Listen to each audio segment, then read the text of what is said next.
membuat urapnya di sini. Ini ada kelapa yang mau diparut. Nah, lalu di sini juga ada daun ubi. Ini daun ubinya belum dipotong-potong, masih ada tangkanya. Di sini juga ada cabai, bawang merah, bawang putih, kunir, ada bumbu. Nah, lalu di sini ada bahan-bahannya akan kita gunakan untuk membuat urapnya. Nah, dan di sini juga ada gula merah untuk kita menambahkan bumbunya pada masakannya. Di sini ada garam dan sasa. Ini garamnya kita menggunakan garam kasar ya. Ini kita mulai untuk memarut kelapanya menjadi halus supaya bisa kita buat bumbunya. Nah, ini kita parut semuanya sampai tidak ada yang tersisa satupun, karena bumbunya itu kita perlu sangat banyak banget. Nah, ini lagi proses untuk pemarutannya. Dan selanjutnya kita untuk memotong-motongi dan ubinya. Nah, karena ini adalah bumbu utamanya pokoknya, jadi ini kita lagi bareng-bareng untuk memotongi supaya cepat selesainya. Dan ini untuk selanjutnya ini sudah selesai dipisahin antara batang dan daunnya nih. Ini lumayan banyak ini untuk daun ubinya, 1 baskom lebih. Ini proses pemarutan kelapanya ini sudah hampir selesai nih. Sudah ada setengah dari baskomnya. Ini kita tetap marut karena harus dihabiskan. Nah, ini mari kita masukkan bawang merah untuk dihaluskan. Ini ada bawang putih, ada cabai. Ini kita masukin semuanya ya, karena ini sudah ada bumbu-bumbu, ada takarannya. Nah, ini kita mulai untuk penghalusannya. Ini proses penghalusan, jadi kita menggunakan cobek ya guys, cobek untuk proses penghalusan, jadi seperti diulek-ulek seperti itu. Nah, ini jangan lupa sampai halus karena supaya tidak ada yang besar-besar, kecil-kecil ya, supaya benar-benar halus seperti di blender.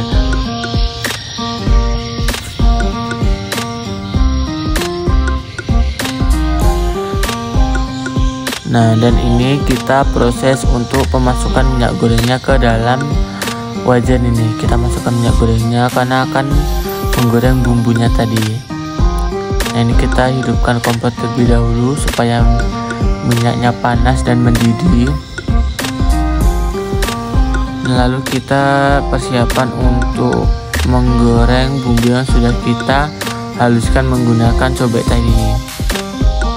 Lagi dibersihin dulu, dijadiin satu di tengah-tengah supaya lebih gampang dalam pengambilannya nanti.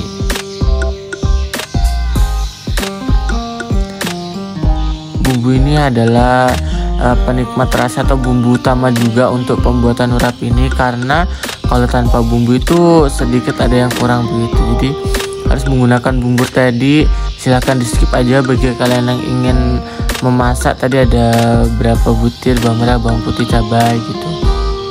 Ini kita masukkan ke dalam sutil karena mau kita goreng ke wajan ya, kita menggorengnya. Jangan sampai ada yang tersisa satupun karena ini benar-benar pas tadi sudah ditakar, jadi tidak boleh ada yang tertinggal. Nah, dan ini lalu kita memasukkan bumbunya ke wajan. Ini lagi proses penggorengan. Ini dari aromanya saja sudah benar-benar wangi ya, jadi menggugah selera sekali ini. Ini kita goreng. Ini gorengnya tuh sampai kira-kira 5 atau 10 menitan ya, sesuai dengan kebutuhan masing-masing, butuhnya berapa. Nih, pastikan apinya menyala dan minyak gorengnya dalam keadaan mendidih, karena ini nanti akan kita campurkan dengan daun ubi yang sudah dipotong-potong tadi.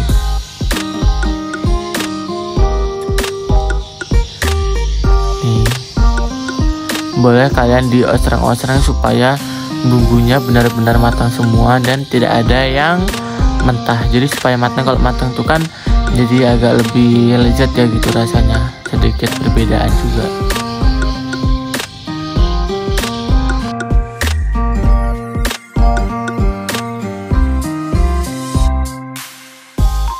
Nah, lalu step selanjutnya kita masukkan gula merah sekitar dua biji atau berapa itu tadi ya, seperti di video awal nih.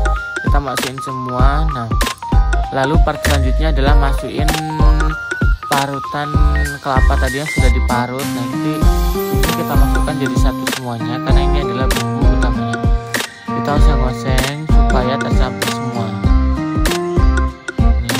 Ini lumayan agak kental karena dari gula merahnya itu. Nah, ini jika sudah tercampur rata nanti hasilnya akan menjadi seperti ini. Ini hasilnya lumayan menyusut karena ada pelarutan dari kelapa yang sudah diparut. Ketika digoreng dia akan menyusut gitu ya. Nah, lalu step selanjutnya kita rebus daun ubi yang sudah dipotong-potong tadi. Kita masukkan ke dalam panci dengan kondisi air yang sudah mendidih. Ini secukupnya sesuai selera kalian saja ya, mau seberapa banyak daun ubinya. Ini kita masuknya step per step karena kalau semuanya bakalan susah. Ini nanti hasilnya bakal sedikit karena daun ubinya dia mengalami penyusutan, jadi akan mengecil. Nah, tuh bisa dilihat kan dia langsung menyusut dan dia akan seperti menggumpal. Nah, ini kita masukkannya satu persatu sedikit demi sedikit. Nah, kita masukin lagi. Ini prosesnya agak sedikit lama dan memerlukan waktu yang agak sedikit lama, jadi kalian harus benar-benar sabar dan telaten dalam membuatnya. Pastikan airnya mendidih supaya daun ubinya itu ketika nanti dimakan dia sudah matang dan tidak ada lagi daun-daun yang mentah, ataupun jika daun itu mentah maka akan sedikit tidak enak rasanya, seperti kalian memakan makanan yang mentah seperti suket kayak gitu rasanya. Nih, kita masukkan semuanya. Nah, lalu jika sudah ini kita akan mencuci daun ubi yang sudah direbus tadi. Ini kita cuci menggunakan air mengalir dan kita pers-pers ya, supaya tidak ada sisa-sisa kotoran yang ada di dalam daun ubi tersebut. Ini kita memisahkannya dengan cara digulung-gulung karena kalau semuanya itu nanti bakal banyak sekali gulungannya nih. Pastikan air mengalir dan air bersih. Lalu kita campurin bumbu yang sudah masak tadi, yang sudah matang, ke daun ubi yang sudah kita cuci tadi. Nah, ini kita campurkan lalu kita ulek-ulek. Untuk bumbunya itu sesuai selera kalian masing-masing, mau banyak atau sedikit itu kan sesuai dengan selera kita ya. Jadi kalau di sini ini kita masukin sekitar setengahnya saja karena daun ubinya sedikit dan bumbunya banyak nih. Jangan lupa kita campurkan merata, ini kita tambahin lagi karena bumbunya kurang. Nih, kita campurin semuanya sampai merata, jangan sampai ada yang tidak terkena oleh bumbunya. Jadi daun ubinya itu tercampur oleh bumbu semua, jadi merata. Ini harus benar-benar teliti karena bumbunya itu ketika sudah dimasukkan ke dalam daun ubi itu warnanya tuh hampir sama gitu. Jadi kita tambahin lagi karena tadi kurang banyak. Kita campurin, ratakan. Ini kalau bisa itu menggunakan tangan meratakannya supaya lebih mudah. Ini kita menggunakan, lalu kita masukin cambah. Kita masukin sekitar 2 centong nasi mungkin atau 3 centong nasi, sesuai dengan keinginan kalian masing-masing. Nah, ini kita campurin lagi seperti tadi yang di awal. Nah, ini campurin semuanya sampai merata. Ini cambahnya ini sudah dicuci bersih ya, sudah melalui proses pembersihan yang benar-benar bersih, dan ini terjamin tuh dari warnanya juga putih sekali cambahnya. Dan ini hasilnya udah jadi.